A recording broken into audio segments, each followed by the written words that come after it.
नमस्कार नमस्कार भारत न्यूज़ से मैं विकास तंवर कुलदीप पवार की खास रिपोर्ट के साथ। पाली पुलिस को मिली सफलता। रानी पुलिस थाना क्षेत्र के बिजोवा मामाजी मंदिर में हुई डकैती के घटना का पर्दाफाश। घटना के संलिप्त आरोपियों की गिरफ्तारी पर घोषित था 15,000 रुपये का इनाम। घटना में संलिप्त 5 अभियुक्त हुए गिरफ्तार। एक की गिरफ्तारी शेष है। गिरफ्तार अभियुक्तों ने स्वीकार की पाली जालोर सिरोही जिले की करीब 1 दर्जन से अधिक मंदिरों की चोरी वारदात है। अभियुक्तों ने नई वारदात हेतु एक और कर रखी थी रेकी। गूगल मैप से ढूंढते थे मंदिर और फिर करते थे रेकी और वारदात। आज दिनांक 29 जनवरी बुधवार को प्रेस कॉन्फ्रेंस में पाली पुलिस अधीक्षक चुनाराम जाट ने बताया कि 11-12 जनवरी 2025 बिजोवा गांव के सरहद पर बने मंदिर के 65 वर्षीय पुजारी नवाराम पुत्र पोमाराम को तलवार व लाठियों से हमला कर उसके गले के पहने हुए आभूषण, मोबाइल आदि डकैत लूट कर ले गए थे। इस घटना की गंभीरता को देखते हुए पाली पुलिस अधीक्षक के मार्गदर्शन में चैन सिंह महेचा, अतिरिक्त पुलिस अधीक्षक बाली राजेश यादव, वृत्ताधिकारी बाली के निर्देशन में घटनास्थल पर उपलब्ध साक्ष्यों के बाबत थानाधिकारी रानी साइबर टीम के अपराधियों को पकड़ने के लिए टीमों का गठन किया गया।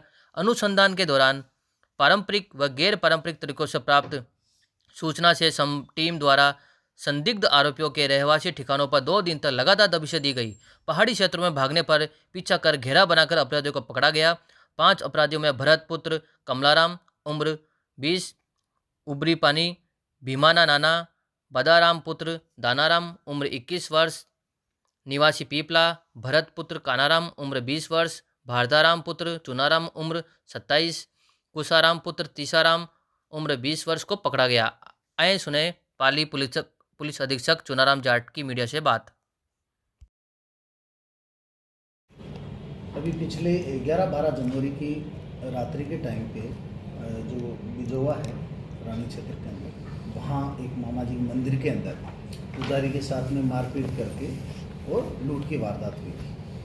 इसमें पुजारी के साथ गंभीर तरीके से मारपीट की गई। उसको देखते हुए जो एडीसीएसपी बाली, सीओ बाली और जो एसएचओ रानी हैं, उन्होंने वहाँ पे कैंप किया और उसके बाद में जो आसपास के जो रूट हैं वहाँ के सीसीटीवी फुटेज है वो चेक किए गए, क्योंकि रात्रि का टाइम होने की वजह से जो मोटरसाइकिल है उसके नंबर क्लियर नहीं आए और जो वारदात करने वाले हैं उन्होंने चेहरे पे स्कार्फ बांध रखे थे तो क्लियर नहीं आए, लेकिन उनके हाव भाव और चाल चलन के आधार पे जो हमारी ह्यूमन इंटेलिजेंस है वो आसपास के इलाकों से गैदर करते हुए हमने जो 5 आरोपी है उनको दस्तयाब किया है, जो बाली, नाना और उदयपुर क्षेत्र के रहने वाले हैं। इसमें से जो एक मुख्य आरोपी है वो अभी फरार है, जिसके दस्तयाबी के प्रयास किए जा रहे हैं। इन लोगों ने मुख्य रूप से ये जो गैंग है ये मंदिरों को निशाना बना रही थी। ये दिन में गूगल मैप के साथ मंदिरों की रेकी करते, जाकर के उसके आसपास के जो रास्ते हैं उनकी रेकी करते और फिर रात्रि के दौरान ये वहाँ पे वारदात को अंजाम देते। और ताले तोड़ने के लिए इनके पास में सरिये वगैरह रहते थे, और अगर कोई जाग जाए या किसी ने कोई उस समय विरोध किया तो इनके पास में तलवार और धारदार हथियार भी रहते थे। उससे हमला करके जिस तरह का हमला है वो पुजारी के ऊपर उस रात को किया गया है, क्योंकि कुत्ते भौंकने की वजह से पुजारी की जाग हो गई और जाग होने के बाद में उन्होंने उस पर अटैक करके और वहाँ से नकदी, मोबाइल और जो पैसे हैं और जो सोने हैं, चांदी के जो छत्र हैं वो चुरा करके ये गए थे। इस गैंग के द्वारा पिछले 1 महीने में लगभग 20 दिसंबर के आसपास से लेकर के 20 जनवरी के बीच में पाली, जालोर और सिरोही की लगभग 16 वारदातें हैं वो इन्होंने अभी कबूल की है। अभी इन्वेस्टिगेशन है वो जारी है और भी वारदातें हैं वो खुलने का अंदेशा है।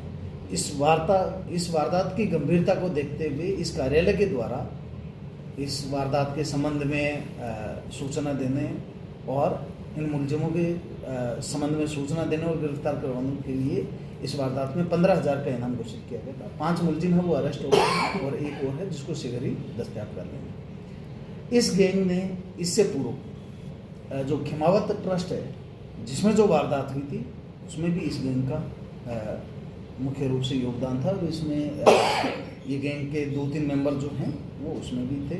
इसका जो गैंग का सरगना है उसका हमेशा ये रहता, हर वारदात के लिए ये नए लोगों को शामिल करता था ताकि पकड़ में जल्दी से ना आ सके। इन लोगों के खिलाफ